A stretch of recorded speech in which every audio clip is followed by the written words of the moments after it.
нөгөө Монгол ёс заншлаа хайрлах тэр сэтэл рүү очихоор зайшгүй энэ буддийн шашинтай холбогддог. Энэ одоо миний жолооч хийдэг хүн юм. Надтай ижил төвшөнд харилцах эсгүүч гэдэг юм. Тэр номоо дагаад цаашаа судлах тэр сэдлийг өгчээсэн л да. Инээмэр байгаа үедээ инээчдэг, уйлмаар үедээ уйлчихдаг. Хүн яагаад энэ хорвоо ертөнц дээр би бас юм юуны төлөө амьдрэх юм. Үнэхээр найстайгаа уулзах бол албан өрөөнд нь битээ уулзаа. Тэр нарийн зүйлийг багш хэлэхээс гадна номноос бас олж мэдэж авдаг.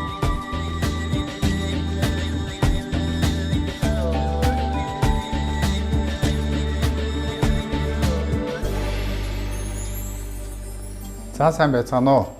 Бодикастын шинэ дугаар та бүхэндээ хүргэж байна.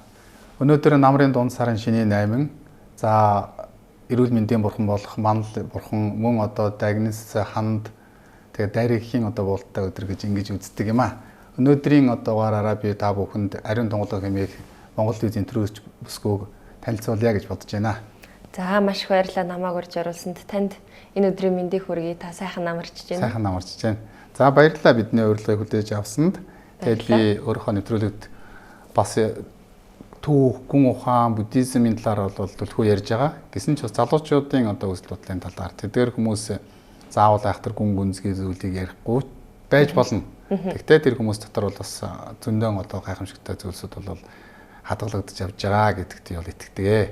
Тэгээ залуучуудыг орж эхэлж ярилцъя гэж ингэж бодож байгаа юм. Маш их баярлалаа намайг урьж оролцуулсанд. Би одоо өөрөө телевизийн мэргэжилтэй одоо телевизийн хөтлөгч хүн ер нь л хүнтэй одоо ярилцаал тэр хүнээс доторх ертөнцийн нээх гэж ярилцлага хийдэг хүн өөрөө бас ингэж сууж ихээр бас сонирн байна.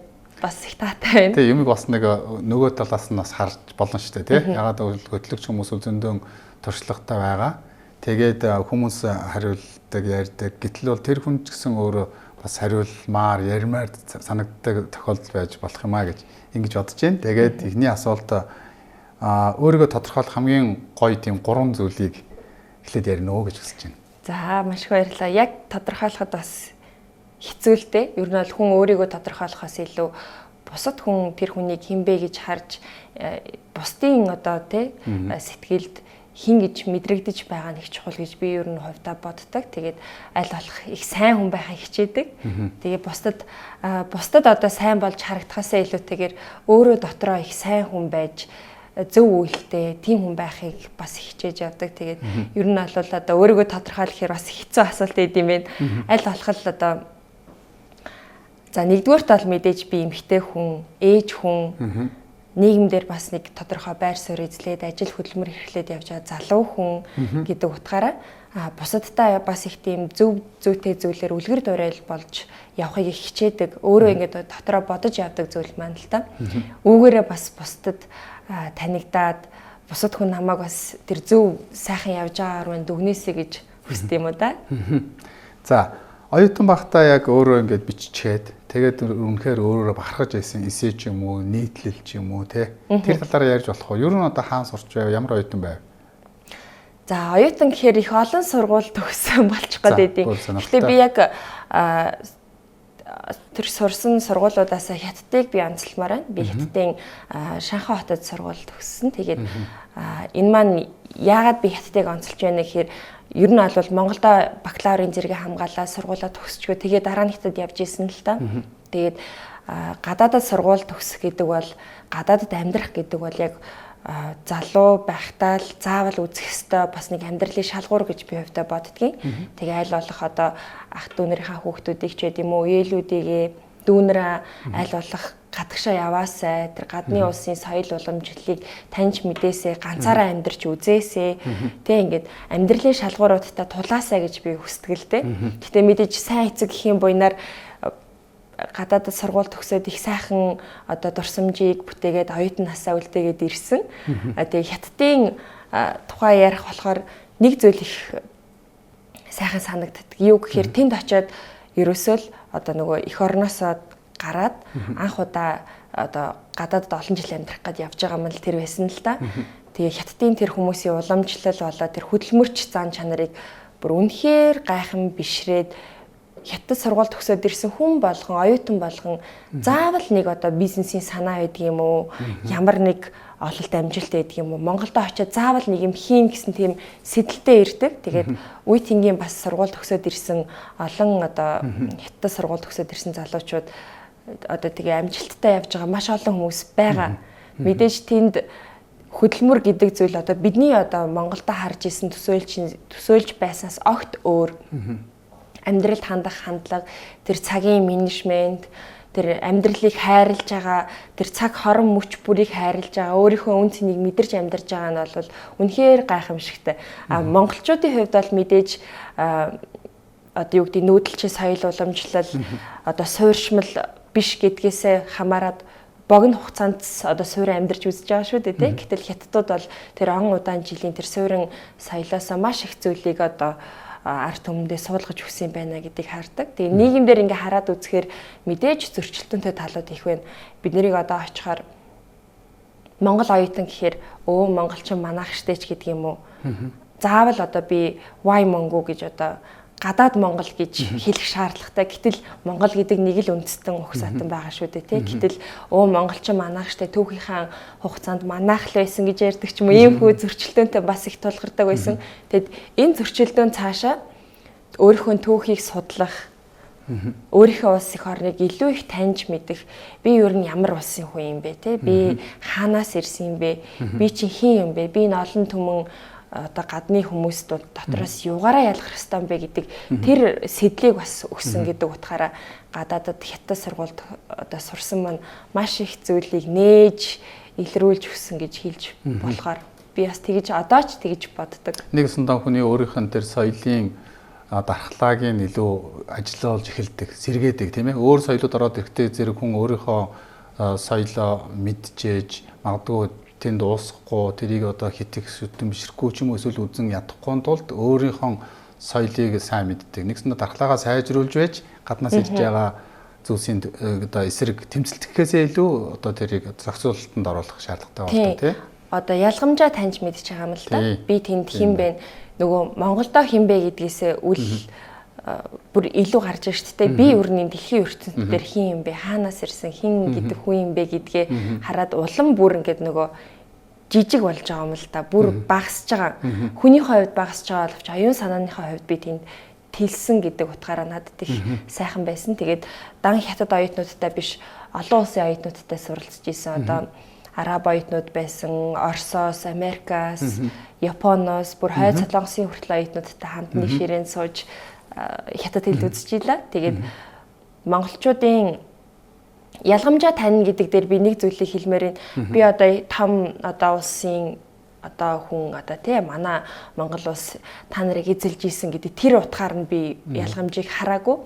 Тэнд монгол хүний оюун санаа ямар гайхамшигтай юм бэ гэдгийг харсан. Тэгээ нэг хятад багш нар өөрсдөө хэлдэг байсан л та. Ингээд монгол оюутнууд нэг бол хамгийн сайн, нэг бол хамгийн муу. Яагаад та нар ингээд ийм туйлтанд хүргээд байна вэ? Хятад оюутнууд бол ингээд жигд байдаг. Эсвэл жигдээсээ ахих төвшин рүү ахих гэж хичээдэг. Гэтэл монгол оюутнууд ингээд ийм огцом ийм хоёр туйл байна гинэ. Тэгээ тэр туйлын юу гэж юм гэхээр нэг бол маш сайн оюутан байж чаддаг. Хятад хэлийг одоо монгол хэл бол бас яг дорн одоо бид Азийн улс хэрнээ яг энэ дорны хэл дотроос их өөр шүү дээ тий. Гэтэл хятад хэлийг маш сайн сурч чадчихээн. Яг хятад хүн шиг ярьж чадчихвэн. Гэтэл нөгөө талдаа хамгийн муу хэл ам таталдаг, хичээл тасалдаг оюутан бас монгол оюутан байгаад байна. Тэгэхээр танах ингээд энэ үзэл бодлын хувьд байна уу их юм хоёр өөр туйл юм энэ амьдралын хэв маягаасаа бас ингэдэг байх гэд ярьжсэн. Тэгэхээр би болохоор мэдээж нөгөө нэг тэнд очиход би ариун тунгалаг биш, би Монгол улсын иргэн гэдгээр очиж байгаа учраас хамгийн тэр хоёр туйлынхын нэгрүүн л одоо очин шүү дээ. Тэ очихыг бас хичээдэг байсан.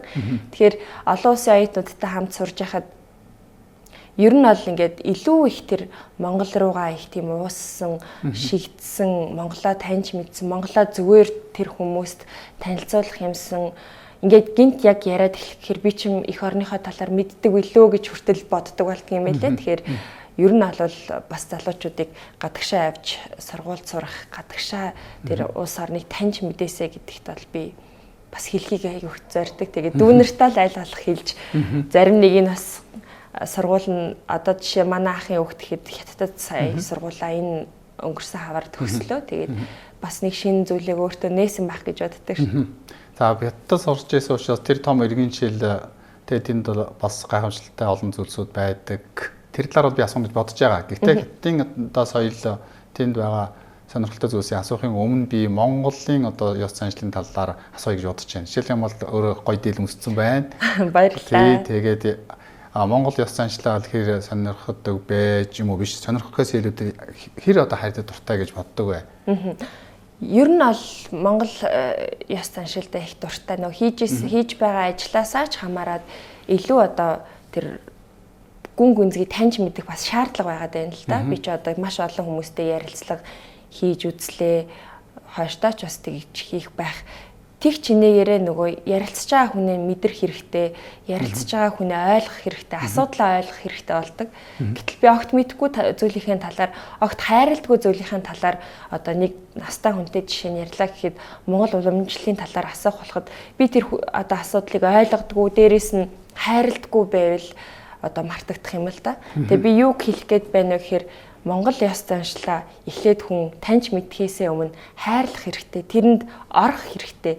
Тэгжиж дараа нь хүн хайрладаг юм хамгаалдаг шүү дээ, тий. Тэгэхээр энэ бидний одоо энэ нүүдэлчин уламжлал, энэ ёс заншил бол үнэхээр хайрлаж, багтаж, биширмээр зүйл дэлхийн одоо хаанч байхгүй гэж бодож л хайрлах хэрэгтэй юм шиг санагддаг.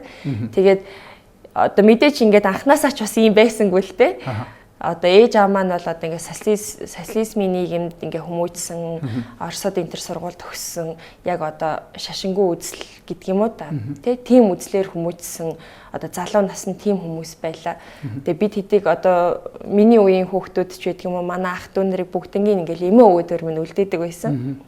Тэгээд зуны 3 сар бол одоо өвөө эмээ дээр Монгол гэрт мал ахуй дээр ингээд соёлтой танилцаж өнгөрүүлэх бараг л сургууль юм уу да. Бараг би бол тэрийг одоо бодоход сургууль юм шиг санагддаг. Тэгээ тэр өвөө эмээгийн тэр амьдралын хэв маяг, амьдрал ахуйтайгаа тэр зохицож байгаа тэр байдал одоо биднийг хүмүүжүүлсэн гэж боддог.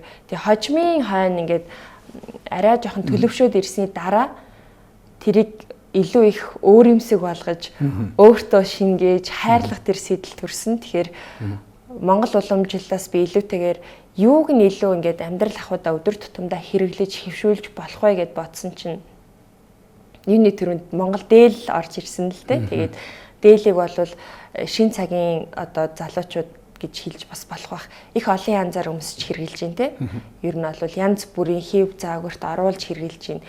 Би болохоор аль болох хуучин хэв заагвараар нь, хуучны торог дурдангаар нь одоо ойдл эсвүрийн хүртэл хуучнаар нь өмсөж хөвшгийг бас их зорж байгаа. Тэгээд явах тусам улам илүү ингээд нөгөө судлаач шиг бас судлаад илүү гоё тэр торгоныхоо хэн дээр хүртэл бас их анхаарал хандуулдаг болчихдөг юм байлээ. Хүн одоо өөрийнхөө уламжлал, зан заншил, соёл тэдгээр зүйлсүүдийг хайрлах хэрэгтэй, тэрийг таньж мэдэх хэрэгтэй. За тэгэд бас дамжуулах хэрэгтэй. Тэгэхэд тэнд шашин хэр нөлөөлөх вэ? Шашин ер нь одоо заавал байж ээж хүн уламжлал зан заншлаа дамжуулах уу? Шашин ер нь тэнд огт нөлөөлөхгүй юу? За энэ бол маш том сэдв. Гэхдээ би одоо энэ том одоо сэдвийн талаар бас их тийм гүн гүнзгий ярьж чадахгүй гэж магадгүй. Гэхдээ зөвөр өөрийнхөө хэмжээнд гээд үзэхээр шашин бол одоо яг хүн тэр төлөвшил, мораль гэдэг зүйлийг бас нэг талаараа суулгаж өгдөг гэж би хувьдаа боддог. Яг уу мэдээж Монгол улсынхаа үндсэн хууль заасан байгаа шүү дээ. Хүн шашин шүтэх, эс шүтэх бол тухайн хүний эрхийн асуудлаа гэд. Гэхдээ бидэнд яг ингээд нөгөө өв уламжлалаа, Монгол ёс заншлаа ингээд цааш нь судлаад эхлэхээр зайшгүй явсаар ингээд шашин дээр очдөг юм бэлээ. Бидний өвөө эмээ хүртэл нэг ч удаа бид нарыг одоо жишээ нь зуны тэр харанхуй шөнөөр харанхуй хонолж үзээгүй юм бэлээ. Дандаа зулын гэрэлтэй хонолж исэн. Загнаж сандарч цодтгөө хэрнээ орой олхон одоо номоо аваад гэрээ тариад гороолоод орж ирэхдээ тэр баримтагтай номоор чанган шиг зогхохоор за би өнөөдөр жоохон сахилга гуцчихсан юм уу да, арай хөнгөн зогсон эмээдээ тусдаа дэмтэй байсан юм уу да ч гэдэг юм уу. Тийм байдлаар хүмүүжсэн. Тэгэхээр яагаад ч одоо шашнаас одоо энэ Монгол зан заншлыг хасаж болохгүй, тэр тусмаа буддийн шашнаас хасаж болохгүй юм шиг надад санагддаг л да. Тэгэхээр явсаар нөгөө Монгол ёс заншлаа хайрлах тэр сэтэл рүү очихоор зайшгүй энэ буддийн шашинтай холбогддог. Зайшгүй тэр нөгөө бидний энэ амьдралын заншлын одоо ингээд нөгөө асуудалтай холбогддог. Амьдралын хэв маягтай минь холбогдоод эхлэхээр зайшгүй хамааралтай болж эхэлж байгаа юм л да. Тэгээ мэдээж хамааралтай болоод эхлэхээр судлана, ойлгохыг хичээнэ. Шууд одоо мухраар шашин гэдэг талаас нь ч юм уу ойлгохоосоо илүүтэйгээр аль болох одоо энэ амьдралын хэв маягаасаа дамжуулж гэх юм уу миний хувьд бол тэр өвөө эмэг ихтэйгээ хамт байсан үедтэйгээ ингээ бодоод үзэхээр яг амьдралын тэр хуйлтайгаа амьдралын хэм маягтайгаа дамжуулж ойлгох тэр сэтэл болж өгсөн гэж би боддог. За ойлголоо. Хоёлаа ирэхэд эхэндээ жавж хөнгөхөө ярина гэж хэлсэн те. Би зөв гүнзгий юм руу гүнзгий асуулт асуухгүй. Ерөөсөө.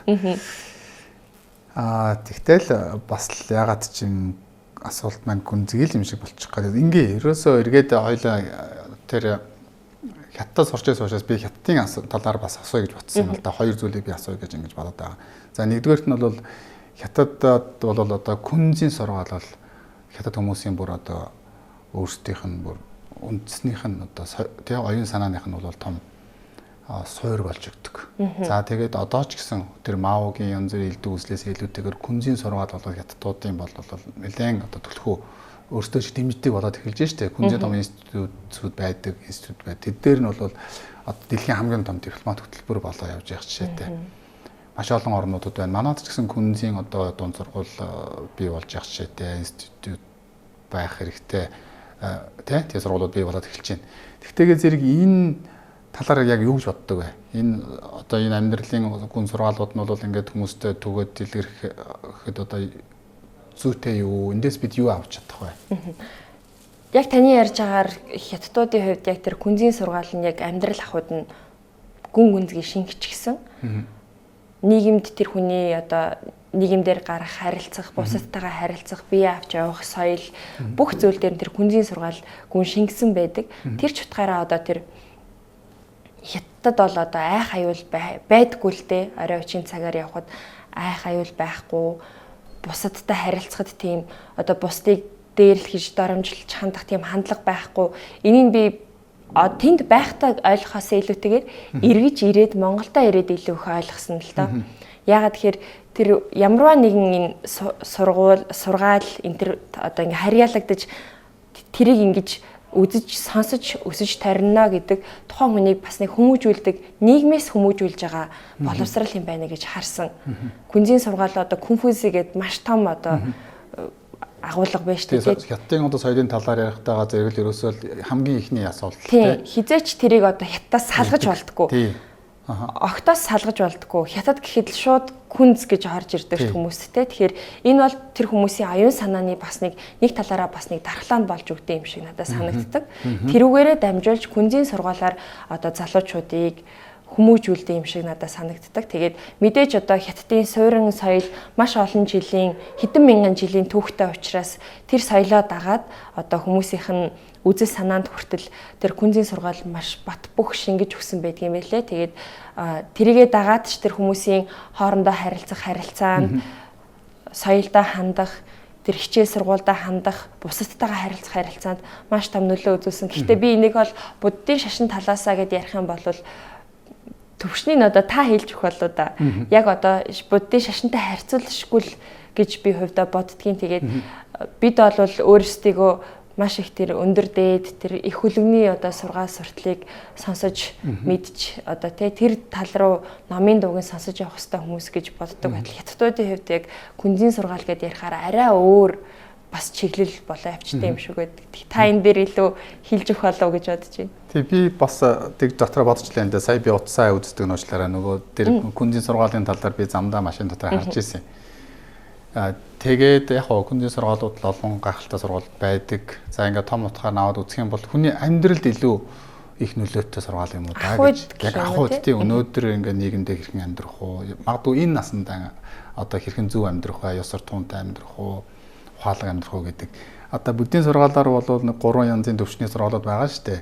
Бага хөлөгний бишээ бага төрөлхийдний, дунд төрөлхийдний, их төрөлхийдний гэдэг. Бага төрөлхийдний хувьд бол зөвхөн энэ яваа насандаа энэ амьдралдаа л одоо сэтгэл хангалуун амьдрах тухай сургаалууд байдаг. За дунд төрөлхийдэн болоод их төрөлхийдэн гэх юм бол илүү одоо урт хугацааны дараагийн одоо ирээдүйн ч юм бүр гэгэрлийн төвшөнд одоо хүмүүс бодож сэтгэх тухайн асуудлууд яригддаг. Тэгэхээр бол би гүнзгий сургаалыг бол энэ баг төрөлхийдний хэмжээнд бол үнэхээр гайхалтай бас сайн сургаал юм байна л гэж. Яг тухайн ах уян орчин, тухайн нөхцөлдөө амьдрах тэр одоо суртал нь болдог гэж хэлэх юм уу? Сургаал гэхийг бас суртал гэж бас хэлэхээр ер нь бол тийм сургаал одоо гайхалтай сургаал да одоо сэтгэгч хүн юм чинь. Тэ жишээлх юм бол юу гэж яах жишээтэй хүнийг үзэн ядах бол их амархан, хайрлах гэдэг бол маш хэцүү. Тэгэхээр бол хүн өөрөө одоо бусдыг хайрлна, инэрнэ гэдэг бол маш урт удаан хугацааны хүмүүжил, тэгэл одоо зүтгэл байж хайрладаг тий. Хүнийг хайрлаж чадж гин гэдэг бол тэр хүмүүс маш хөдөлмөр марсан гэсэн ойлголтыг өгдөг тий. Үзэн ядах, муулах, одол ярих энэ төр гэдэг бол их амархан зүйл. Гихчээтэй ингээд их гой сургуулиуд байдаг л та. За дараагийн би хятад одоо сурж байсан оюутан хугацаагаа өнгөрөөсөн учраас нэг сонирхолтой юм асууя гэж бодсон. Хятадын соёл тий. Тэнгүүд нэг ийм зүйл байгаа дах уу. Хятадын одоо соёлын талаар хаагаад үзэхтэйгээ зэрэг хятад хүмүүс ингээ юмыг шууд хэлдэггүй. Жохон бөөрөн хийлдэг, зайлс хийдэг. Зарим одоо зүйл татгалзаж байгаа шууд өгөө гэж хэлдэггүй, хойш тавих. Эсвэл одоо дээд албан тушаалынхаа хүн рүү тэр асуудлыг одоо шилжүүлэх тэр тийм юмуд байгаад байдаг. Бид нар бол нэг жоохон өөрөөр хүлээж авдаг. Гэтэл нь тэр бол хятад хүний өөрийнх нь соёл гэж байгаа байхгүй юу? Энэ бол хятадын өөрийнх нь соёл юм аа. Одоо цагаахан худлаа хэлэх white lie гэж хэлж байгаа байхгүй юу? Цагаахнаар тий худлаа хэлж болно гэдгийгээ бүр одоо соёл гэдэг ингээд оруулсан байдаг. Тэгээ энэ бол өдөр тутмын амьдрал дотор нь одоо яг байдаг л гэж бодож байна л да. Ер нь байдаг. Та бол яг л хэлж байна. Аль болох одоо нөгөө монголчуудтай харьцуулаад хэлэхэд бид бол одоо тий их тийм шулуун шудраг болно болохгүй бол болохгүй. Тэгэл тэрийгээ бид нар байх тех ёстой гэж хэлдэг штэ тий. Тэр нь зүгээр бидний соёлыг ханаа штэ. Тий тех ёстой. Би бол ингээ шулууханд ингээ хэлчих нь эсвэл заавал заа үгүй бол үгүй ч гэдэг юм уу. Иймэрхүү асуудлууд яригддаг. Энэ магадгүй нөгөө яг одоо ч нийгэмд байгаад байгаа биш. Энэ урт хугацааны түүхийн хугацаанд энэ нүүдэлчин хүмүүсийн бас нэг нүүдлэлээд явдаг хүмүүсийн тэр нэг сэтгэл зүйд байдаг зүйл гэж би бас олж уншиж ирсэн юм байна. Гэтэл суурин эргэншилтэй хүмүүс за ийм асуудал байна. Энэ дээр нэг хариулт өгөөч гэхээр за би нэг бодоод үзье. Эсвэл эндээс асууя гэхэд хэсэг хугацааны дараа ирэхэд тэр хүн тэндээ байж гин үү? Байж гин. Энэ бол суурин эргэншилтэй хүмүүсийн хувьд. Гэтэл нүүдэлчин хүмүүс нүүдлэж явдаг тий. Цаг хугацааны хувьд хавар ирэхэд байж исэн айл 100 нь очиход цусландаа гарчихсан хавар жандаа байхгүй байна. Нэг удаа уулзч явахтал тэр хоёр ерөөсөө за үгүй ярьцсан тий. Дахиад уулзах ч юм уу үгүй ч юм уу. Тийм. Энэ нөгөө нэг дараа уулзсан тий. Тэгэхгүй нөгөө хятад одоо суурин эргэншилтэй соёлтой хүмүүс бол нэг шууд хэлж хүний гомдох гэхээс илүү нэг өөрөө дотроос мэдэрн мэдтэй намайг татгалзаж байгаа гэдгийг энэ хүн ойлгоо хаа гэдэг маягаар нэг бүр юм ярьж байгаа юм уу тий. Сургууль дээр ч гэсэн мэддэг байсан. Багш нар дээр хүртэл ингээд хэлэхээр за нэг чиний хэсэг хугацааны дараа эргээд ирэх үү? Эсвэл би дээшээ профессор багшаас асууя. За эсвэл чамайг өөр оюутантай одоо хамтруулах уу? Яах уу гэд яг ийм таймтай юм хэлдэггүй. Тэр нь тэгээд эхний хугацаанд бол жоохон ямар сони юм бол доо яг яан гэсэн үг юм бол гэдэг нэг юм огцом шийдвэртэй хариу хүлээгээд байдаг. Гэтэл хятад хүмүүстэй одоо харилцах тэр харилцаа бол яг нэг тодорхой хугацаа өнгөрсний дараа бид нэр өөрсдөө бас яг тийм болж эхэлдэг юм байлээ. Ер нь ингээд бас хүнтэй шууд ингээд төс тас те гэж ярьж болохгүй юм байх шүү.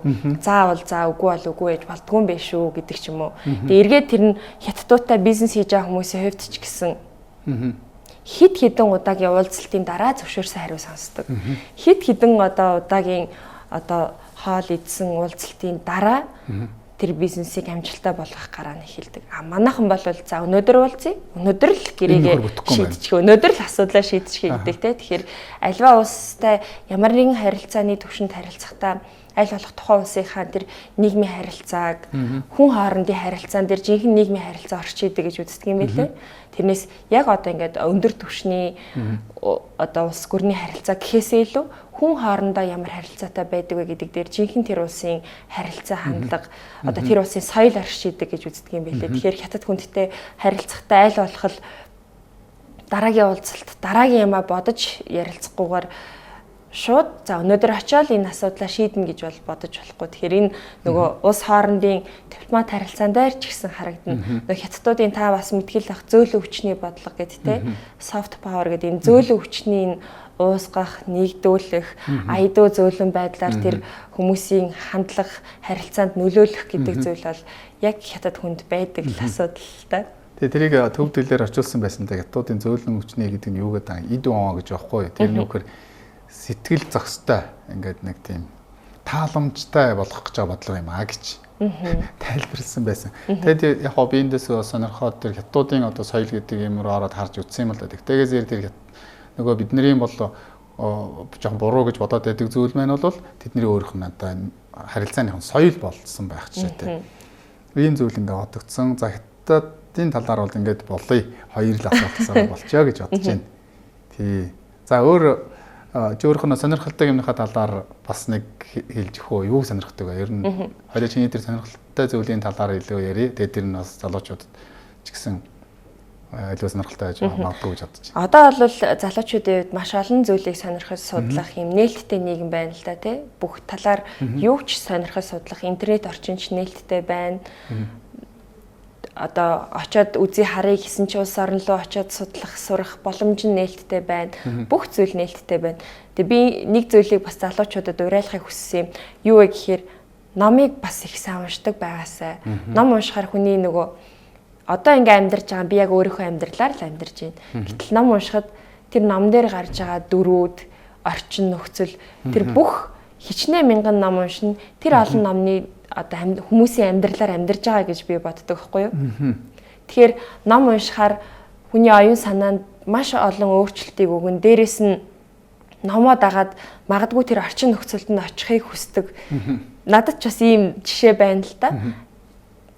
Зарим номнуудыг уншаад одоо нэг бүрчлэн нэрийг хэлээд юу хөө те. Нэг бүрчлэн одоо уншсан номныхоо газар оронд нь очиж үзчихсэн тохиолдлууд ч байна.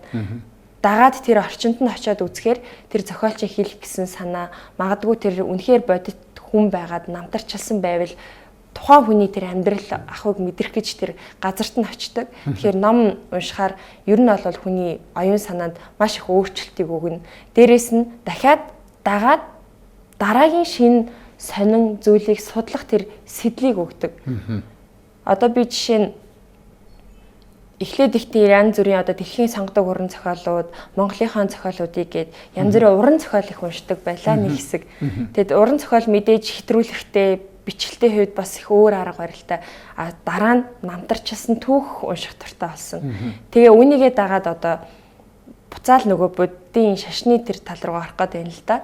Эргээд нөгөө тэр уншсан зүйлээсээ цаашаа судлах тэр сэдэл өгч цаашаа аялах тэр номоо дагаад цаашаа судлах тэр сэдлийг өгчээсэн л да. Тэгэхээр ер нь бид хаанаас эхлэлтэй хүмүүс юм, хаана хүрэх гээд байгаа юм, хүн яагаад энэ хорвоо ертөнцийн бий болсон юм, юуны төлөө амьдардаг юм, яагаад зөв амьдрах ёстой юм, би яагаад ингээд би хүн гэдгээ ойлгоод амьдрах ёстой ч гэдэг юм уу. Тэр нарийн зүйлийг багш хэлэхээс гадна номноос бас олж мэдэж авдаг. Тэр ном таныг бол чиглүүлж өгдөг шүү гэж би бас хэлмээрэн. Гэхдээ залуучууд маш их ном уншдаг болсон байлээ. Гэхдээ тэр уншиж байгаа ном дээр бас жоохон ялгамжтай те юуг олж унших уу, юу нь таныг чиглүүлж өгж байгаа гэдэг дээр бас анхаараасай гэж би бас боддог. Ном уншдаг хүмүүс өөрийнхөө янз бүрийн арга барилаар уншдаг.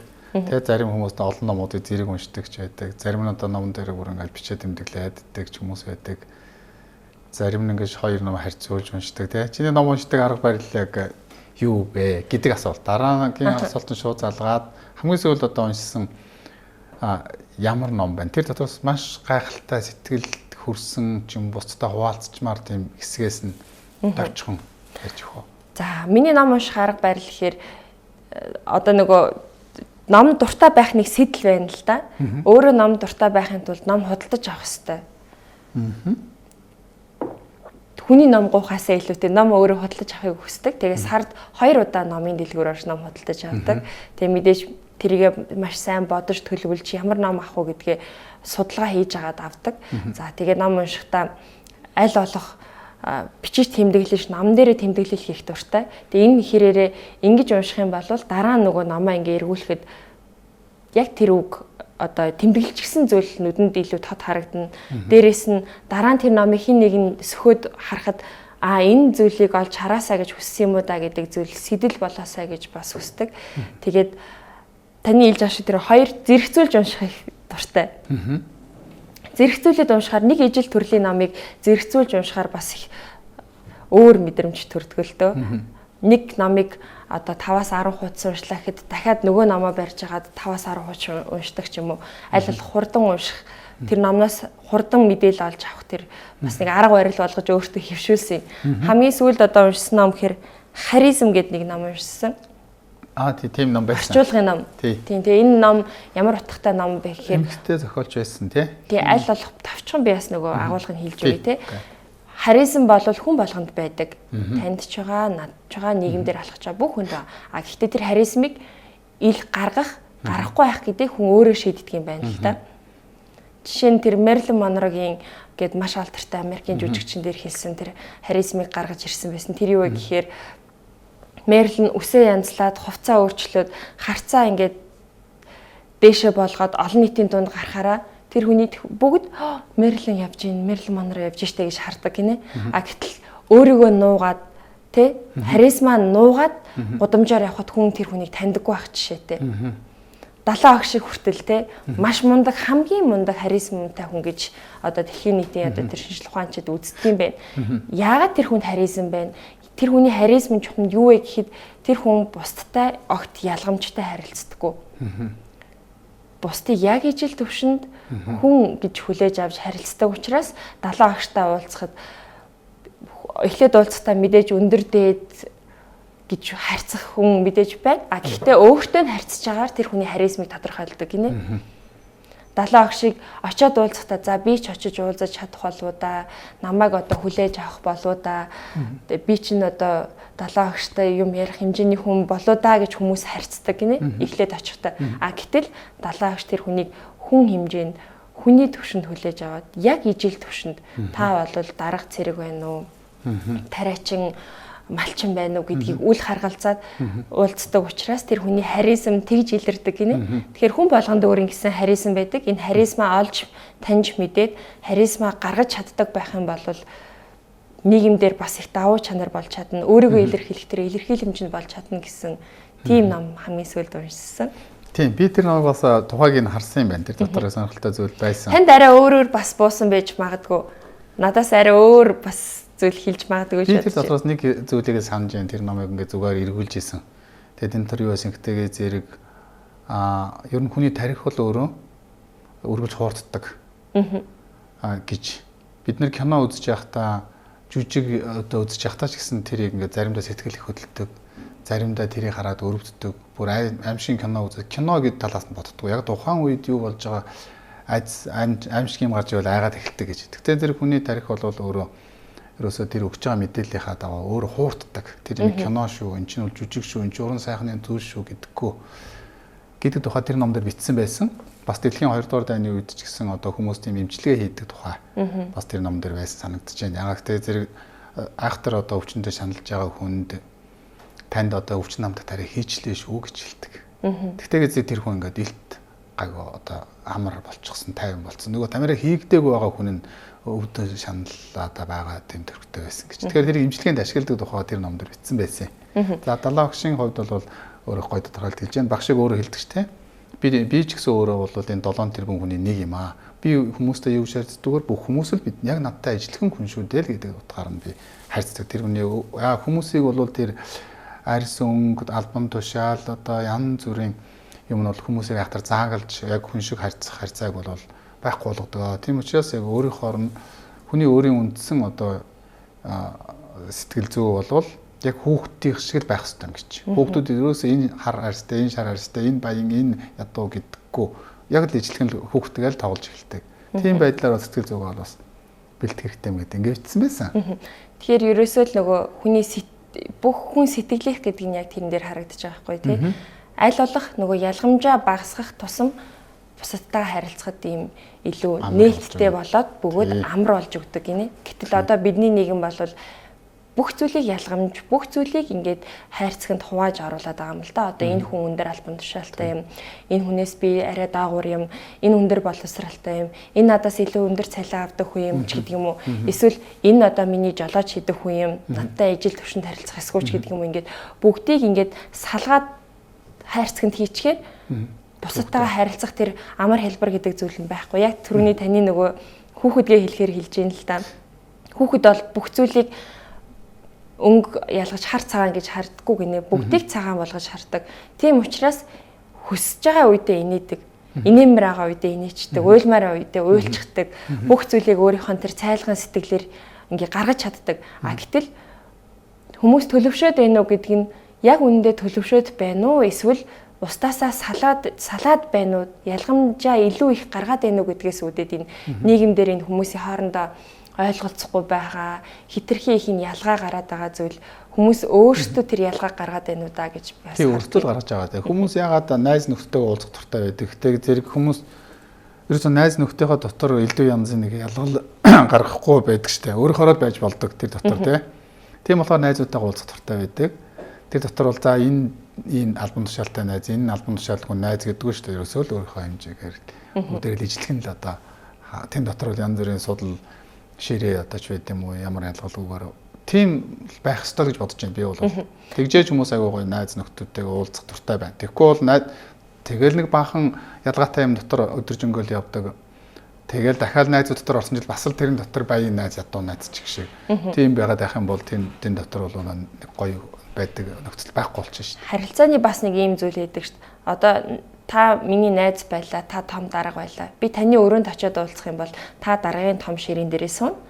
Би уулзалтын нарийн ширээний хажууд суун. Яг тийм нөхцөлд хичнээн бид хоёр найзууд ч гэсэн та өндөр албан тушаал хашиж байгаа ширээний хард сууж байгаа, би зочны талд сууж байгаагаараа яалтчгүй ялгамж гардаг гинэ. Тэгэхээр альва одоо тийм уулзалтанд үнэхээр найзтайгаа уулзах ч бол албан өрөөнд нь битгий уулзаа. Яг ингээд ижил төвшөнд найзтайгаа уулзахаар тэнд ялгаа гарахаа болждөг юм аа. Би таныг албан өрөөндөө дуудах юм бол би албан өрөөнийхөө ширээний ард суун, та зочны ширээнд суухаар ингээд ялгаа үүсдэг гинэ. Тэгэхээр альва зүйл дээр бас ингэж аль болох ялгамж гарахгүй байх тусмаа илүү харилцаа амар болдог гэдэг талаас нь бас харж явдаг. Тэгтэл бол манайхан бол яг манай ажлын өрөөнд хүрээд дээр гэл өөрөө нөгөө мундаг юм дээрээс л сууж ярьчих гэдэг. За түрүү нөгөө бас номын уншигтайгаа зэрэг номны дараа бол тэр ном дотор гарч байгаа газруудаар аялмаар, очмоор тийм сэтлийг төрүүлдэг гэдэг жишээ. Ер нь аялал тэр дуртай. Ер нь бол аялах их дуртай. Аялах тусам одоо энэ харваа ертөнцийн дээр ямар жижигхэн юм бэ? Ямар одоо өчүүхэн жижиг эд эсний юм бэ гэдгийг мэдэрдэг. Тэгээ тэрийг мэдрэх тусам магадгүй одоо нийгэмдэр олон дунд ажиллаж амьдрахдаа тэр хэрээрээ их тийм даруй төлөв байхыг бас хичээдэг. Тэгж суулгаж өгдөг юм шиг надад санагддаг. Аялал Аялал бол яг тийм мэдрэмжийг төрүүлдэг. Мэдээж гэрээсээ гарч үзээгүй, хол явж үзээгүй хүн бол тэрүүхэн хүрээндээ өөрийгөө сэтгэнэ. Гэтэл өөрөвчөө өөрөөд өөр хүмүүс дунд ороод огт танихгүй газар очиод, огт танихгүй ертөнцид очиод ирэхээр шал өөр мэдрэмж төрн. Тэнд нөгөө нэг тэмцэх чадвар бас өөртөө сууж өгч байгаа юм л та. Тэнд ингээд өөрийгөө авч гарах чадвар, бусадтай эв зүйтэй харилцчиж тэндээс одоо эрсдлээс өөрийгөө аврах ч гэдэг юм уу. Өөрийгөө танилцуулж чадах, өөрийнхөө одоо аяллаа төлөвлөж чадах. Ямар ч одоо өөр нэгэн гадаад улсад очих юм бол тэр хүмүүс зүгээр Монголд бол энэ хажуугаасаа хинээс асуугаал нэг бид нар бол дандаа нэг тийм утсаар бараг тэр хаана вэ манай гэдэг. Тэгэхээр бол хинд байхгүй тийм газар өөрөө амьдрч явж чадахгүй юу гэдгийг бас үзэх хэрэгтэй л. Тэ? Тэгээ эслээ тооцож чадах уу? Тэгээ тэр дотор даатгал матгал зүйлсүүдэд зохицуулж чадж гин үгүй юу? Одоо нэг мундаг нөхдөд яваад байдаг штэ. Тэгээд яг энд одоо жишээ нь би зүгээр өөр дээрээ ярихад би энэ хоттоо л телевизийн хөтлөгч байгаа байхгүй. Даваад амьдрч чадчих юм уу? Хил даваад би намайг энэ Монголын телевизийн хөтлөгч гэж хинж харахгүй. За бүр хил давхаа болий хөдөө очисон ч хөдөөгийн одоо игэл нэг малчин хүн бол намайг танихгүй байж болно штэ. Тэгэхэд би тэнд амьдрах одоо тэр боломж, амьдрах нөхцөлөө өөрөө л бий болгох болж байгаа байхгүй. Тэгэхээр аль болох аялах дуртай. Ном уншаад тэр номныхоо сэдлэр их аялах дуртай. Нэг зүйл нь Монголын нөгөө одоо аялсан хүмүүсийн хажуудаа аялсан гэж хэлэхэд бас ичмээр л ах. Гэхдээ өөрийнхөө хэмжээнд хөдөө аялж явахдаа одоо сүм хийдүүдээр орж аялах их дуртай, үзэх их дуртай. Одоо хамгийн ихэнд би амар хязгалан театр очиж үзчихсэн. Тэрний дараа Дондог дулаан матны тухай номыг уншаад үнэхээр одоо тэр хийдийн талаарх түүхийн судлаад үзэхээр илүү гоё санагдчихам. Дараа нь түүхэн хийд орж үзсэн, чойрын хийд орж үзлээ. Гэх мэтчлээ ингээд сүүлд гигантэн гэдэг романыг уншаад Хамрын хийдэд Аравжаа хотын Хамрын хийд дээр очиж музейг үзлээ. Хийдийг очиж үзлээ. Одоо тэр Хамрын хийдийн орчимд очиж үзэхээр яг тэр тухайн цаг үед нь очиж байгаа юм шиг тэр мэдрэмж төрүүлдэг учраас аялахдаа бас тухайн орон хийдээ судалж агаад эхлээд бол уншиж судалдаг л да. Тэнд очиод би юуг нь үзэж болох вэ? Ямар газруудаар нь очиж болох вэ? Энэ юу нь ямар утга учиртай газар юм гэдгийг судалж агаад очихоор илүү тэр газараа очиод илүү үн цэнтэй аялал болж чаддаг. Тэр аялсныхаа дараа тэр аяллахаа тухай бичдэг үү? Аяллахаа тухай бичнэ. Аялын тухай бичнэ, номныхаа тухай бас ревю бичиж үлдээдэг. Одоо дэлхийн мундаг нэг аялагчид тэгээ аяллахаа дараа бол блог хөтэлдэг та мундаг бүр топ хүмүүс байдаг шүү дээ тий. Манайд би тийм аялагчид бас байгаасаа гэж боддог байхгүй. Аялах хэрэгтэй. Тэр дотор аяллахаа тухай бол амар гоё блог хөтлөөд тэрэн дотроо бүр нөгөө дараагийн хүмүүс өрөөсөө тэнд очиж үзмээр яг тэр хүн шиг явмаар болдог. Зүгээр л үр хүчээ өрөөл гаргая гэдэг тэгтэл нь гоё бичдэг. Тэрийг нөгөөд одоо юу болгож чаддаг тийм аялагч байдаг үлээ. Монголд бол зөндөө байгаа. Яг нөгөө хэн байна? Facebook дээр одоо группүүдээр хүмүүс бас мэддэг байх нь. Дэлхийгээр аялагчид гэх групп байдаг ш. Тэнд бол маш олон одоо яг тусдаа влогууд байх боловч хүмүүс аль болох тэр олон хүн хамарсан зүйлд нэг дор орж мэдээлэл авахыг их зордсон юм шиг байлээ. Тэн дээр ингээд бичвэрүүд бас оруулдаг хүмүүс байна. Би бас багсаа бичвэрүүд ганц нэг оруулж исэн тохиолдлууд байгаа. Өөрийнхөө ч гэсэн хуудасаар дамжуулаад бас аяллаа талаар оруулдаг. Гэтэ аяллаас хамгийн гол нь явахтаа нэг өөр мэдрэмж төрнө. Очоод эргээд ирэхэд жинхэнэ тэр аяллаа үн цэн оршиж идэг. Тэр аяллаас би юуг олж авав? Хамгийн гол нь өөртөө юуг үлдээж чадваа гэдэг л их чухал юм шиг санагддаг л да. Тэгэхээр өөрөө яваад үзэхэр хүн бусдыг бас урайлах тэр сэтлэн төрж байдаг. Заавал очиж үзээсэй, тэр газар орныг таньж мэдээсэй. Зөвхөн энэ Улаанбаатар хотын энүүхэн хүрээний одоо ажил гэр сургуульч гэдэг юм уу? Энүүхэн богинохон маршрутаар энэ амьдралынхаа тэр гайхамшигтай тэр өгөгдөж байгаа тэр амьдралын үн цэнийг битгий энүүхэн жижигхэн орчноор бити төсөөлөөсэй. Гадагшаа яв гэж болно л доо. Гэхдээ өөрийн улсын тэр гоо үзэмж, өөрийн улсын тэр сайн сайхан зүйлийг таньж мэдээгүйгээр гадны улсад очиод одоо яг би оюутан болоод очиж байгаатай ялгаагүй өөрийнхөө улсыг танилцуулаад хэлэх гэтэл би юуг нь онцгойлж ярих вүлээ гэд бодоход байхгүй ах жишээ нь. Тэгэхээр эхлээд Монгол орныхоо тэр өргөн удан тал нутгийг үз. Тэр газар орны хүмүүстэй танилцс, олон зүйлийг таньж мэд, олон ястан үндэстэн амьдарч байгаа малчин ах уу байна. Олон тэр уул ус, тэр гоё сайхан зүйлийг таньж мэд. Тэр одоо хүмүүс сайхан хүрх хэрэгтэй байна те. Би бол сайн мэдгүй байна. За ямар ч гэсэн ингээд ерг байнга одоо харагддаг зүйл бол хин байж зоригт мөнгө чулуун сан гэдэг явдаг те. Тэгээд тэр судалгаа хийдэг. Бидний зөвхөн монголчууд гэдэг бас те. Тэгээд саяхан одоо халах голд очсон мөртлөөсөл тэр нөгөө дайн болсон газар очсон бас байх жишээтэй. Тэгэл детальчлаад юмнуудыг бол айгүй гоё харуулад нэрэн дорндод очсон ч гэсэн яг энэ зүйлийг нь бол бас илүү мэдмээр юм байна. Хүмүүстэй уулзж байгаа ч гэсэн яг тэр нэг бориад хүмүүс ямар гоё талах зөөхийг хийж байгаагийн зургийг тавьсан байх жишээтэй тий. Тэгж нөгөө нэг аяллаа бол бас ингэж хүмүүст хүргэж тэгж аялж байгаа сайл гэж бодоод байдیں۔ Өмнө нь бол яг жоохон өөртөө хадгалаад байдаг байсан юм би. Аялалах нөгөө аялаа өөртөө хадгалаад өөртөө л бичиж хадгалж үлдээгээд байсан. Одоо яг таны хэлж байгаагаар ингэж нээлттэй байх нь илүү дээр юм байлээ. Тэгжээж дараагийн хүмүүст тийш очиж үзэх ёстой юм байна шүү. Өө бидэнд чинь ийм үзэж харах орчин байгаа юм байна шүү гэдгийг бас харуулах үүднээс бичих ёстой юм байна гэж бас танаас бас мэдэж авлаа. Тэр нэг Канадын нэг эмэгтэй байдаг Лили ч үлээ. Тэр бол ингээл өөрөө станаар мундаг аялдаг. Тэгээ аяллахаа талаар бол өргөлж одоо мэдээлэл оруулдаг, амар гоё блог бич хөтэлдэг. Тэгээ тэрийг бол хүмүүс маш их дагдаг, сонирхдаг. Тийм бас нэг монгол хүн гаргаж ирээд Монголын тухай үзүүлэл ингээ явах юм бол магадгүй тэрийг англи хэл дээр ч юм хөтлөөд. Хятад хэл дээр ч юм хөтлөөл ингээл явах юм бол амар гоё. Чи хятад хэлтэй юм чинь тэгээд хятад хэл дээр хөтлөөд байх хэвээр гэж бодож जैन зүгээр нийт бодол шүү. Тэгэх юм бол чи маш олон хүмүүс Монголыг сонирхож эхэлнэ те. Тийм байна. За тэгээд нөгөө сүм хэд дээр очдөг гэдэг рүү ярьсан. Тэр би урд нь Майкл Крическотой ярьж явах үед Америк хэл сайд Америкаас Монгол суугаалжин сайд бол би та яагаад Монголын сүм хийдүүд дээр очдөг юм учир нь юу юм бэ гэсэн асуултанд бол Клическоога тэгжсэн л да. Би тэр сүмүүдийн зураг тэр бурхтуудын одоо зургнуудыг ямар учир агуулгатай вэ гэдгийг надад маш их сонирхолтой. Яг л миний ах бол музейн тайлбарлагчдын хүн байсан. Тэр хүн дорны соёлыг сонирхдаг байсан гэж нэгхэн одоо сэжүүрээс нь тэр хүн сонирхоод эхэлсэн. Түүнтэй адилхан чиний хувьд бол тэр сүм хийд дээр очихоор тэнд юу нь сонирн байна. Ерөнхийд бол хүн бүхэн сонирхолтой харагдан тий. Нэг чамаа татдаг нэг зүйл байгаа штэ. Тэр нь юу вэ? Их гоё асуулт байна. Энийг ярихын тулд арай жоохон урагшлах ёстой болж байгаа хэрэг л та түүхийг жоохон сүхий гэж бодож байна. Юу гэхээр одоо миний өвөө эцгийн маань наг цах нь гэлгээд гэлэн сахилтай хүн байсан. Тэгээ тэр хүн бол одоо тухайн үед хилмигдүүлэлтээс өмнөх үед бол амьдарч исэн хүн гэсэн үг. Тэгээд тухайн үед лам байжгаад хилмигдүүлэлтийн үед бас тэр хилмигдүүлэлтийн хар шуурганд өртөөд сүм хийдийн хаан одоо бурхан тахилыг, ном судрыг өөртөө хадгалж авч үлдээгээд одоо яаж хадгалж авч үлдсэн бол яриул бас их юм болох байх. Ямар тач хадгалж авч үлдээд өөрөө хар болоод ном судар бурхан тахилаа авч үлдсэн байдгийн. Тэгээд цаг үе гайгүй болох хүртэл өөртөө хадгалж байгаад дараа нь одоо өвөө эмээгийн маань одоо хашаанд жижиг гэр бариад бурхан тахилаа ил гаргаж тавих хүртэлхээр нэлээд удаан хугацаа өнгөрсөн байгаа. Тэгээ ил гаргаж бурхан тахилаа ил гаргаж тавиад дараа нь одоо манай өвөө эмээ хоёрт өглөөлж үлдээж исэн. Тэр үед бол би мэдээж байгаагүй. Би одоо ээж болоо өвөө эмээгээсээ сонссон зүйлээ л ярьж байна.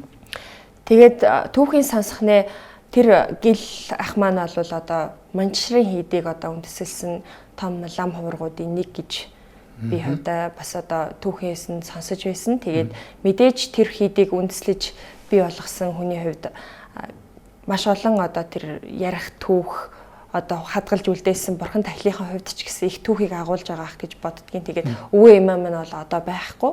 Гэхдээ манай ээжийн дүүд буюу одоо манай нагад зах ихч хоёрт тэр бурхан тахил нь хадгалагдаад үлдээчихсэн байдаг. Тэгээ би одоо гэхдээ өвөө эмээгийн гэрийг бол их гэр гэж хэлдэг л дээ манайхан. Тэр их гэрт очих болгондоо багада нөгөө ороход манай өвөө эмээгийнх одоо ингээд 4 авдартай, хоймортой 4 авдартай. Тэр 4 авдрынх нь 2 том авдар нь тэр чигээрээ ингээд бурхан тахилтай том гүнгэрваатай, наана ингээд хөшигтэй. Одоо айлуу эн чин сүм хийдүү гэж андуурахаар тийм байдаг байсан. Тэгээд бид нэр одоо ингээд тэр том шар авдарных нь урдуур бүгдээрээ ингээд зэрэгцээд унтдаг. Өглөө олгон эмээ маань тахил өргөдөг, орой олгон зул барьдаг. Үдшийн одоо бүрээд болохоос өмнө одоо ном судраа бариад гэрээ гороолдогч гэдэг юм уу ингээд тийм баг ахуйд маань ахуйгаас маань тийм жижиг боловч тий маш зүгээр нэг ахуй одоо ийм зан үйлүүд юм шиг харагдаж байгаа боловч цаанаа маш том тэр утга агуулга тэр хаанаас ирсэн юм бэ? Хэдийн үеэс бидэнд ирсэн юм бэ? Яагаад энэ бурхан тахилыг бид тэр зүйлсүүдийн ингээд урлагийн талаас нь сонирхолтой байна уу? Эсвэл тэр зүйлийн түүхэн сонирхолтой байна уу? Эсвэл тэр нэг гоё ингээд мэдрэмж байгаа ш нэг дулаахан нэг гоё одоо гэгээлэг эсвэл одоо амар тайван тий. Тэр мэдрэмжийг мэдрэхийн тулд сүм хийдээр очиад байна уу? Тэр нь юу вэ гэхээр одоо хэлэх гэж юм л тайван байнгын одоо тэр хийдэг байсан тэр дадал зуршлууд эмээгийн маань үзүүлж исэн харуулж исэн бидний очиод харж исэн тэр зүйл маань хүүхэд байхдаа ойлгодгүй ээжээ. Тэгээ арай жоох ухаан суугаад эхэлсэн чинь би нэг удаа их гэрт очиод бурхан тахилыг харчгаад энэ юу н хаанаас бидэнд ирсэн юм бэ? Яагаад биднэрт одоо хүртэл энэ одоо бурхан тахил байгаа юм бэ? Яагаад энийг бид нэр хайрлаж хамгаалах ёстой юм бэ гэдэг бодол орж ирсэн. Тэгээд дараа нь тэрийг судлаад эхэлсэн чинь эн чинь сүм хийдэд хадгалагдчихсэн зүйл байсан юм байна. Хилмигдүүлэлтэнд өртсөн юм байна. Тэрнээс хамгаалж авч бидэнд энэ ирсэн юм байна гэдгийг ойлгоод эхэлсэн чинь би дараа нь сүм хийдэдэд очих болгондоо жижиг деталь болгоныг одоо хайрлаж хамгаалах ёстой гэсэн тэр сэтэл төрж эхэлсэн л дээ. Тийм учраас тэр сүм хийдийг яг одоо хуучин цагийнхаараа байна уу? Эсвэл ингээд шинэ өнгө төрхтэй байна уу? Энэ сүм хийдийг хамгаалж хайрлаж чадж байгаа юм болов уу? Тийм. Хичнээн олон хүн энэ сүм хийдэд анхаарал хандуулж байна гэдэг талаас нь очиж харж мэдрэхийг бол илүү үзэх тэр сэтэл нь тэндээс төрсөн гэх юм уу? Маш зөв. Тэгээд лам хуурууд маань одоо сүм хийдүүдээ хээр авч байгаа санагддаг бай. мэдээж би бол сайн гэж хэлнэ. Гэхдээ одоо энэ хийд орон хүн очиж ийж хүмүүс тэнд эргэл мөргөл хийж хүмүүс тэнд очиж байж л тэрсэн хийд илүү одоо үйл ажиллагаа сэргэнэ гэж би боддог л да. Зарим одоо орон нутагт хүн очихгүй байгаас болоод ч гэдэг юм уу лам хуургууданд идэвхгүй байгаас иргэдэнд тэр зан олон иргэдэн бас идэвхгүй санаачлахгүй байгаас бас ингээд үйл ажиллагаанд зогсгож байна гэсэн зүйлүүд ч бас сонсч ирсэн тохиолдлууд байгаа. Гэхдээ мэдээж хүмүүс тэнд идэвхтэй байх өөрийнхөө юм энэ бол миний нутгийн юм шүү. Миний эх орны гэж хайрладаг тэр сэдлийн услам хуургууд маань өгдөг байгаасай гэж би бас хавьда боддیں۔ Тэрийг гол тэр агуулгын утгыг бас хүмүүстэй тайлбарлаж хэлдэг байгаасаа энэ одоо манай сүм хийдийн одоо бурхан тахлууд, ном судрууд тэдний хугацаанд энд хадгалагдаж байгаа шүү гэдгийг ч юм уу тухайн орон нутгийнхаа сургууль соёлд хүүхдүүдэд бас хэлж өгдөг байвал тайлбарлахтаа хүртэл арай өөр байдлаар орчин цагийн хүүхдүүдэд зориулагдсан, залуучуудад зориулагдсан байдлаар хэлж өгдөг байвал арай тэр нөгөө түрүүн хоёлаа ярианаас эхлэхдээ хэлсэн шүү дээ. Хайрладаг байвал хамгаалдаг байх юм аа. Хамгаалдаг байх нь их чухал учраас хайрлах тэр сэдвийг өгдөг байгаасай л гэж би хөвдөө боддог. Хэрвээ чамаа цаг хугацааны одоо машин суулгаад тэгээд нэг 7 хоног амьдруулъя гэвэл чи хаана очиж амьдрах вэ? Ирээдүйд очиж амьдрах уу эсвэл би өнгөрсөн үед очиж амьдрах уу? За. Би нөгөө аяр заны сахиус тангаа нууц гэд номыг уншиж ирсэн. Тэн дээр төдөв гүн гэж гардаг байхгүй юу?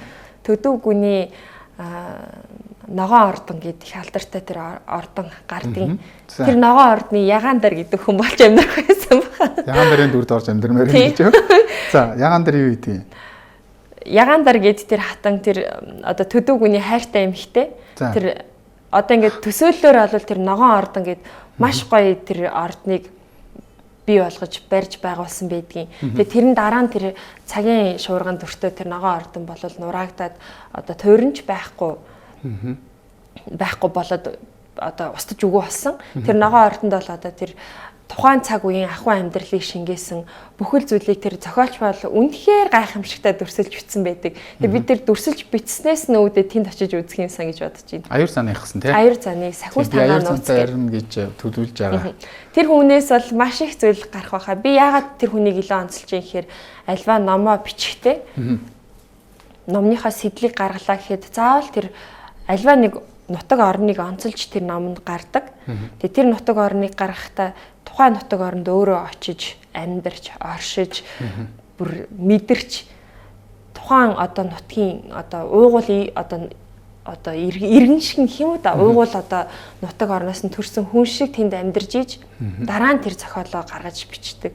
Тэр хэрээр уншигчид та тэр номны одоо хүрж байгаа хүртээмж нь тийм байдаг болов уу гэж би боддیں۔ Тэгэхээр тэр хүнээс зөндөө хэм гарах байх гэж боддөг шүү дээ. Сонирхолтой юм байна. Ахаа. За хоёлаа. Та хэрвээ магадгүй цаг хугацаагаар аялдаг байсан бол хаана очих байсан бэ? Би юу? Цаг хугацаагаар аялдаг байсан бол тэгэл аялал яваад авах байх. Ирээдүйд очих байсан уу? Тий. Ер нь баг ирээдүг очиж чарна. Би бол тэгж боддتي. Тийм үү? Тий. Төрүүлж хараа өнгөрсөн юм бол тэгэл өнгөрсөн тий. Юу болох ч байгаа төрүүлж мэдэх нь нэг сонирхолтой байх. Тэр бол одоо хүн төрөлхтний мөнхийн хүсэл шүү дээ. Тий. За хоёлаа шаал өөр нэг асууя. Яг чиний санаж байгаагаар энэ амьдралдаа тий хамгийн муухай үнэртэй газар хаана вэ? Ямар сайн асуулт вэ? Хамгийн муухай үнэртэй. Тий бүр одоо бодхоос л зүгээр өстө нэрээ. Пэста тэр юм шиг муухай үнэртэй юм аа. За хятад л байна да. За.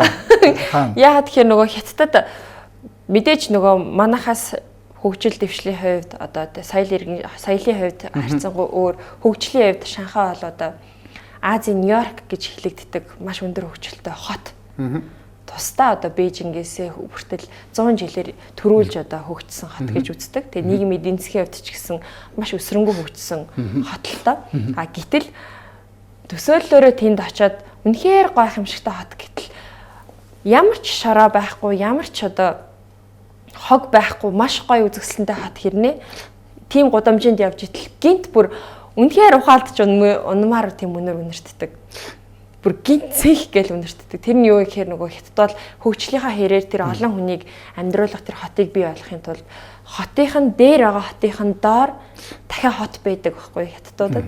Тэр хотынх нь үнэр үнэртжсэн. Тэр л одоо хамгийн муухай одоо ингээд бодоход сэтгэлд үлдсэн хамгийн муухай үнэртэй газар санагдчихэв. Хүмүүс нэг тэгж ямар сони хятадуу гэж бодгол баг. Гэхдээ яг ингээд гинт үнэртдэг байхгүй тэр нь. Тийм. Бас нэг бяслаг ингэж нэг сони үнэртэй олгож иддэг ч тий. Тийм бүр түүх хэрүүлж үнэртүүлдэг. Тийм нэг илжирүүлдэг гэдэг үлээ. Иддэг нэг тийм үнэр байдаг ч тий. Хонконгод тэр үнэрчлээдэг. Яагаад энэ асуултыг асуусан бэ? Үгүй яг зүгээр л нэг л төвшний юм яриад байгаа гэж тий. Таны хувьд юу вэ? Тэр амар мохон руу. Бас энэтхэгд яг тэгж үнэртдэг шүү дээ. Энэтхэгд бас тийм байдгийн. Энэтхэгч одоо маш олон тэрбум одоо хятадын дараагаар хоол амар олон хүмүүс тий. Ер нь тэгэл хамгийн муухай үнэрийг хүмүүс л гаргадаг. Хамгийн сайхан үнэрээс хүмүүс л гаргадаг баг. Би бол энэ орчлон хорвоог ер нь хүний л одоо хүмүүс л голддог тий. Хүнийг тойрол сайн муухай юмуд нь орчээд хамгийн сонирхолтой зүйл хүн гэж боддог шүү дээ. Бас хамгийн муухай юм гаргадаг хүмүүс гэсэн хүн. Тэр тийм шүү. Тий. За хэрвээ амтнууд ярьдаг байсан бол ямар амттай хамгийн бүдүүлэг юм ярих бол? Бүдүүлэг юм уу? Тий, амар бүдүүлэг юм одоо ямар амттай ярих бол? Нохоо ярих байсан бол. Нохоо яагаад? Хүнтэй илүү ойр байдаг учраас.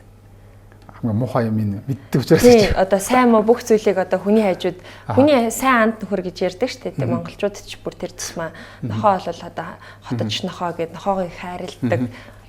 Тэр тусмаа хүнтэй илүү ойр байдаг учраас хүний одоо сайн муу гэсэн хамгийн түрүүнд ховжиг болгож ярих байсан болоо гэж бодож байна. За хоёул ерөөхдөө ингэж яриага өндөрлөе гэж бодож байна. Бид нэр олвол их гүн гүнзгий зүйлсийн тухай бас ярьлаа. Гэхдээ ер нь бас залуучуудын хувьд бол би жоохон хөнгөн сэдвүүдээр бас ярьжээ гэж бодож байгаа юм. Тэгээ дандаа л ингэж. Гэхдээ тантай илүү ярилцвал танаас их зүйл гарах юм шиг надад зүгээр санагдаж байна.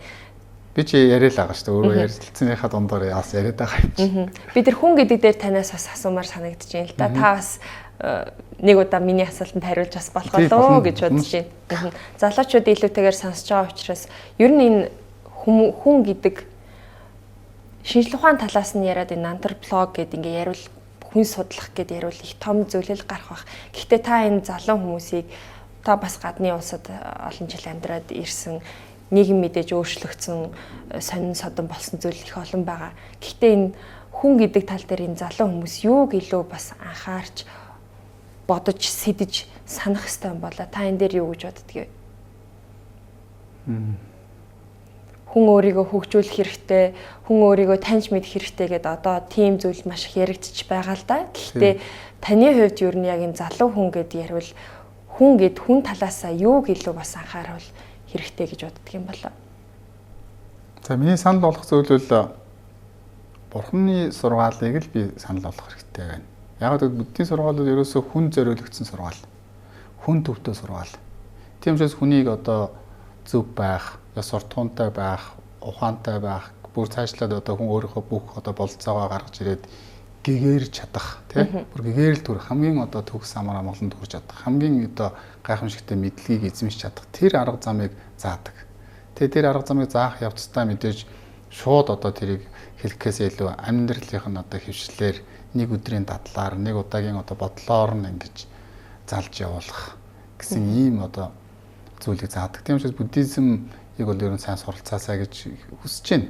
Тэр дотор яг хөө тэрийг илүү шашин гэхээсээ илүү ямар нэгэн сургаал гэхээсээ илүүтэйгээр зүгээр л өөрөө төгс байхын тулд тэр номнуудыг судлаад сонирхоо тий зарим зүйлсийг бол амьдрал дээр хөвшүүлээд ингэж яваасаа гэж бодож байна. Яагаад гэвэл ерөөсөө л хүний гол зорилго бол амар амгалантай байх, сэтгэл хангалуун байх шүү дээ. Тэхийн тулд ерөөсөө гол зүйл бол хүн мэдэх хэрэгтэй. Нэг юм мэднэ гэдэг чинь хүн амар амгалан л байдаг шүү дээ. Нэг өсөг мэддэг байхад зөндөө юм амар амгалантай болчихж байгаа байхгүй. Тийм шүү, тийм ээ. Тэ нэг зүйлийг уншаад ойлгодог болчихно гэдэг чинь л амар. Бичдэг болоход л ерөөсөө маш олон амар амгалан ирж шүү дээ. Тэр чинь өөргөө хэлж болно, уншиж болно, санаагаа бичдэг болж байна. Дахиад ярих өөрийгөө илэрхийлж бас ярьж чаддаг байх хэрэгтэй тий. Ярьдгүй хүнд ямар их зовлон байна. Тий. Тэгэхээр чинь бидэнд байгаа энэ ярих, бодох, бичих, мэдж одоо сурч чадж байгаа энэ бүх юм чинь л өөрөө хүмүүс ямар амгалан нээж чадчих. Түүндээ зэрэгцээгээд буцаага зовлон болгодог. Тэгэхээр чадваруудаа хүмүүс бас зарим зүйлээ зовлон болгоод байна. Тэгэхээр бол тэр зовлон жаргал гэдэг бол яг үндсэндээ хүнээс өөрөөс хамааралтай байгаа даа шүү дээ. Хүн өөрөө л тэрийг зовлон өнгөч бий болгоод байна. Жаргалыг ч бас бий болгоод байна. Тэгэхээр бол хүн гэдэг бол тэр бурхтаас илүүтэйгээр гэхүүд яг одоо энэ аруугийн бол одоо эцэст нь бас аз жаргалыгээд одоо нэг зовлонгийн ч бас одоо гол үүсгэгчт нь. Тэрийг бол өөртөө удирдах болчиход байна шүү дээ. Тийм өөртөө удирдах хэрэгтэй гэж. Тэгж л хэлмээр байна. Яг энэ рүү ингээд нөгөө тэр зүйл рүү буддизм руу ч гэдэг юм уу?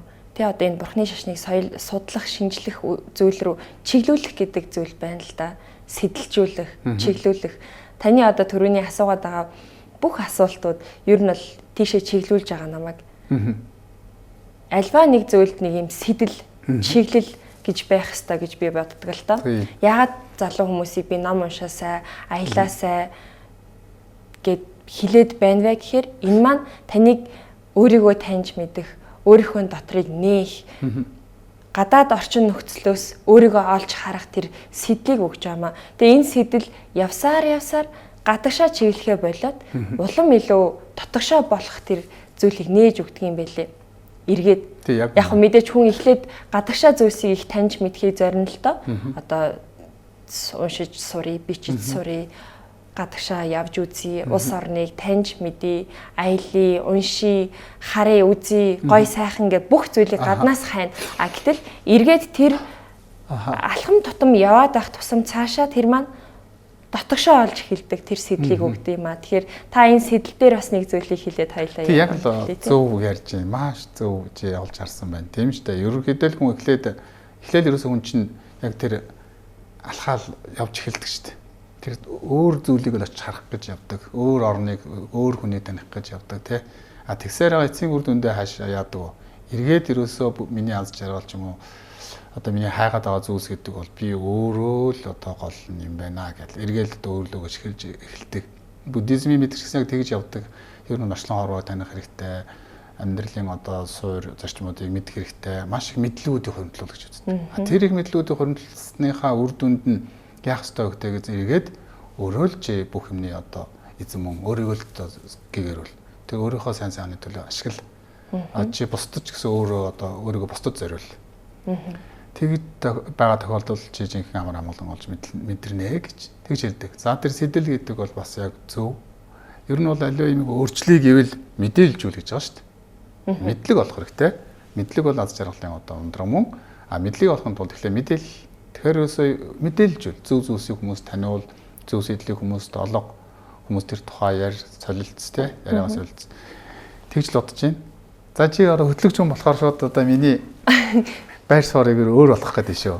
Би яг тантай ингэж уулзах завшаан гарсан учраас танаас бас энэ завшааныг тодруулаад асууя гэж бодсон ганц нэг зүйл байгаа юм тий. Та нөгөө яриагаа өндөрлөе гэсэн учраас хоёулаа бас дараа нь тухтаа ярилцах үе гарах байх. Гэхдээ мэдээж залуу хүмүүсийг илүү одоо юу гэдгийг нийгэмдэр өөрийнхөө одоо байгаа байдлаа харуулж өөрийгөө таньж мэдэхээс гадна дотгошоо өөртөө чиглээсээ өөртөө дотгошоогоо нэг чагнаад үзээсэй гэдэг зүйлийг би бас хэлмээр байна. Өөрийгөө чагнаж үзээд өөрийнхөө юу хүсэж байгаа, юу мэдэрж байгаа, юунд тэмүүлж байгаа олж мэдхээр гадагшаага тэр нь зөв болж гарч ирдэг юм аа. Тэрнээс биш бусдад харагдаж, бусдад одоо мэдрэгдэж амьдрах гэдэг бол энэ нийгмийн л амьдрал. А гэтэл өөртөө зохицож, өөрийгөө таньж мэдэх амьдрал бол одоо энэ хувь хүний амьдрал гэдэг юм шүү. Тэгэхээр хувь хүн тал руугаа илүү их одоо залуучуудыг орж мэдрээсээ өөрсдийгөө мэдрээсээ тэр мэдрэх тэр мэдрэмжинд таны хобби, таны сонирхол одоо ууланд алхах, ном унших, аялах, зугаалах, ганцаараа дугуй унаад явах хүртэл өөртөөгөө харилцаж байгаа харилцаа байдаг шүү. Тэгэхээр өөртөө бас цаг гаргаж байгаасаа гэж хүмүүс хэлмээр. Ер нь бол хүмүүс мэдээлэл өгөөд ингээд заад сургахаас илүүтэйгээр хүн бол юу үздэггээр шууд дуурайхыг хүсдэг юм. Тиймээс манлайлал хэрэгтэй. Яг нэг хүн өсөө тэрийг хийж чадах хүн бол шууд үлгэрлэх хэрэгтэй. Ер нь бол тэгж хэлдэг чтэй битгий заад сурах зүгээр л үлгэрэл гэдэг шиг л ер нь хин нэгэн хүн боломж байгаа бол өөрт мэдлэг байгаа бол тэр хүн шууд нийгэмд бол манлайлал үзүүлээд үтэх хэрэгтэй байхаа л гэж бодож байна. За би сүүлийн асуултаа чиний амьдралдаа сонсох хамгийн гоё дуу чимээ юу вэ? Гоё аяч байд юм уу, дууч байд юм уу? Тэг чи тэрийг өөрөө ингээд сонсгож болох уу? За яг хамгийн гоё чимээ гэхээр би өөрөө их аялах туртаа болооч тэр юм уу байгалаас би маш их тийм эрч хүчийг авдаг. Байгаль зүгээр хөнгүү ингээд орчноос одоо энэ нийгмийн чимээ шугаантай энэ замбраагүй энэ бужигнсан зүйлээс холдоо тэр аниргүй орчинд очих их дуртай. Байгальд очиход тэр байгалийн тэр гой үзэсгэлэнг мэдэрч, байгалийн тэр өвөгдлийг мэдэрч ижил хамгийн гоё чимээ, хамгийн сайхан одоо тэр тав тухыг мэдэрдэг. Тэрнээс биш одоо гоё тансаг орчинд тав тух гэхээсээ илүү аль болох нөгөө хаанаас ирсэн, хаана бий болсон газар гэдэг юм уу те. Байгалийн тэр өвөгдлөөс илүү гоё сайхныг мэдэрдэг. Ямар чимээ? Усны чимээнд их дуртай. Усны одоо долгиосон голын чимээнд их дуртай, салхины ирчигнэнд дуртай. За нөгөө Монгол ахуй соёлтой дуртай байгаагаасаа үүдээд ардын дунд бас их дуртай болсон. За ардын ямар дунд? Чиний аялж болох уу тэр дуугаа? За одоо хүмүүс гайх үедээ Алтан жаргалын дууг их сонсох дуртай. Одоо ардын дууг маш сайхан одоо нөгөө залуучууд инээгээл дуулаад байдаг. Тэр гоё баясгалантай царайтай тий. Алтан жаргалын одоо дуунуудаас за нэг дуунаас нь аялж үздэг юм билүү? За тэгэхээр манай нэвтрүүлэг сонирхолтой болоо. Залуучуудад илүү их түгээж байгаа гэх юм уу? За. Шинэ сонин хэлбэрээр гоё шинчилж хувилбараар гаргаж байгаа залуу хүмүүс илүү сонсох дуртай болсон гэсэн. За. Хаттай юу сүмбэрээ ууландан боловолдохоо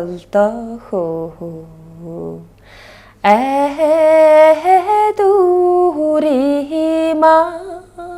амине харацашууне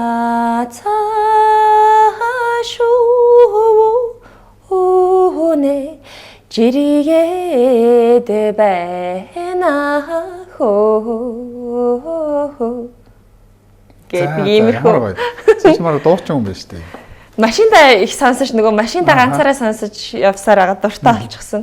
Яаж одоо дуучидтай харьцуулах вэ? Гэхдээ танд маш их баярлалаа. Нөгөө дуулдаг үнийг дуулчихлаа. За баярлалаа. Ингээд энэ гоё дууны аяыг сонсоо. Тэгээд өндөрлөе гэж бодож байна. Тэгээд өнөөдөр бидний урилгыг хүлээж аваад бидний бодикаст одоо подкаст маань бас шинэ аяа оруул, шинэ өнгө аяс оруулж ирж байгаа. Тэг баяртай байна. Бид бас өндөө залуучуудыг урьж байгаа. Олцооч гэдэг. Маш их баярлалаа. Нэвтрүүлэг дээр чинь одоо дандаа подкаст ярилцлагын дотор чинь гүн ухаан, түүх, философи ярьж байна. Бид нэр одоо бас энэ дотор чинь өөртөө юмыг бол хэрхэн яаж ярих юм бэ гэж байгаа юм. Тийм болохоор би жоохон хамаагүй бидэнд бол энэ заавал одоо гүн зүй зүйлсийн тухай ярих гэсэн илүүтэйгээр бас янз бүрийн нийгэм дотор одоо хүмүүс төрөл төрлийн одоо мэрэгчлээ хүмүүс байгаа, төрөл төрлийн үзэл бодолтой хүмүүс байгаа. Тэрднэр дотор буддизм бас хэрхэн одоо холбогдлолтойгоор хүмүүсийн анх дотор байдаг юм бэ гэдгийг гаргая гэж ингэж бодож байгаа юм. Тэгээд энэ салхийг одоо салхийг яаж өгсөн гэдэг үлээ. Хагалж өгсөн. Ариун тунгалагтаа маш их баярлалаа. Баярлалаа. Намайг Бодикаст подкастт авирсанд маш их баярлалаа. Тэгээд хүн болгон би өөрөө нэг хүмүүстэй бас ярилцлага хийдэг учраас хүн болгон өөр ингэсэн тусдаа гайхамшигтай ертөнц байдаг. Тэгээд тэр ертөнцийг нээж илрүүлнэ гэдэг бол одоо хөтлөгч хүний маш гоё мэдрэмж байдаг юм да. Би бол өөрөө ажлаа тэгж хайрлж хүндэлж хийдэг. Тэр хүнээс гаргаж болох, авч болох, авахыг хүсэж байгаа юмаа хэлүүлж чадна гэдэг бол энэ мэрэгжлийн хамгийн гайхамшигтай зүйл нь. Тэгээд та бас энэ одоо хүнийг одоо таньж мэдэх тэр хүний гайхамшигтай зүйлийг олж илрүүлэх гэж байгаа одоо эрэлж шинжээч болж сууж ин гэсэн үг шүү дээ. Тэгээд танд бас энэ хийж байгаа ажилд тань амжилт хүсье. Олон сайхан залуучд үлгэр дуурайлуулж таны одоо энэ хийж байгаа зүйлийг сонсоод үзээд харж байгаа хүмүүст бас нэг тодорхой нэг ч гэсэн зүйлийг таньж мэдээд амьдралдаа хэвшүүлж чадчихвэл таны хийж байгаа ажлын үр дүн харагдах байхаа гэж бодож байна. Тэгээд мөнхөс намайг урьсанд маш их баярлалаа. Тэгээд залуучуудад бас хэрэгтэй зүйл болж чадсан бол бас өөрсдийнхээ амьдралд хэрэгжүүлээсэ гэж хүсэж байна. За баярлалаа. Би нэг асуулт асуух гэж байсан мартцсан байсан. Яагаад гэвэл өөрөө зөндөө олон хүмүүстэй ярьцлага хийсэн байсан. Бүр маш олон хүмүүстэй. Тийм учраас тэр хүмүүс дотроос нэг үнэхээр одоо нэг гайхалтай санагдсан байдаг штеп. тэр хүний л өстой ярьж байсан тэр утга тэр одоо зүйлсэнд үнэхээр одоо сонин гахалтай зүйлийг ярьсан ч байд юм уу? Эсвэл их тэр хүний нэг өөр мөхцөн одоо санаа сэтэл өгч исэн зүйл байд юм. Тим нэг зүйлийг нэрэд орсон ярьч. Тэгэл өндөрлөе гэж. За тэгье. Насны хувьд, ажил мэргэжлийн хувьд одоо хүйсийн хувьд гэдэг юм уу? Олон хүмүүстэй ярилцчихсэн. Гэхдээ би нэг зүйлийг залуучуудаа тэр тусмаа бүр хэлмээр байна. Нэг хүнийг би онцлмааргүй байна л да. Ажил мэргэжлээ одоо хийгээд тэтгэвртэй гараад өндөр настай болоод гэртээ сууж байгаа тэр ахмадуудыг би илүү онцлмаар санагддгийг надад. Яагаад тийг санагддаг вэ гэхээр яг одоо бидний шиг залуу байхдаа эд мандаж явахдаа тий нийгэмдээ тухайн нийгэмдээ үр бүтээлтэй ажиллаж чадсан, тухайн цаг үедээ мундаг нийгэм байж чадсан. Гэхдээ одоогийн нийгэмд тэр хүмүүсийн хувьд бол зүгээр нэг юм тэтгэвртэй гарсан нэг хөгшин болоод үлдчихэж байгаа байхгүй. А гэтэл тэр хүнд маш их одоо хэлмээр, ярмаар зүйл тэр хүмүүст маш их байдаг. Тэгэхээр ахмадуудыгаа бас их хүндэлж хайрладаг байгаасай.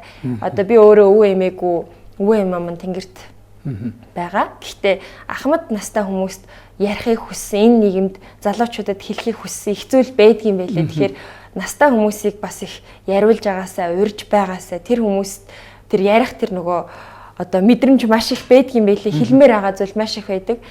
Хаяа нэг уцаар ярихад хүртэл уцаа тавихгүй болтлоо ярьдаг шүү дээ. Тэгэхээр настай хүмүүсээ бас тэр хуучин өнгөрсөн цаг хугацаанд амьдарч ирсэн хүмүүс учраас одоо бидний ирээдүйд төдийлөн хэрэггүй гэж бити бодож байгаасаа настай хүмүүсээ бас үгийг сонсож байгаасаа гэж хүсэж байна. Тэгэхээр мэдээж олон тодруулж хэлэх хүн байгаа боловч тэр хүмүүсээ сонссон зүйлс ер нь бол хэрэгтэй байдгаа. Тэгэхээр би бол өндөр настай одоо өөрийнхөө хийх ёстой цаг хугацаанд хийх юмаа хийсэн тэр мундаг хүмүүсийг илүү онцлж хэлмээр санагдлаа.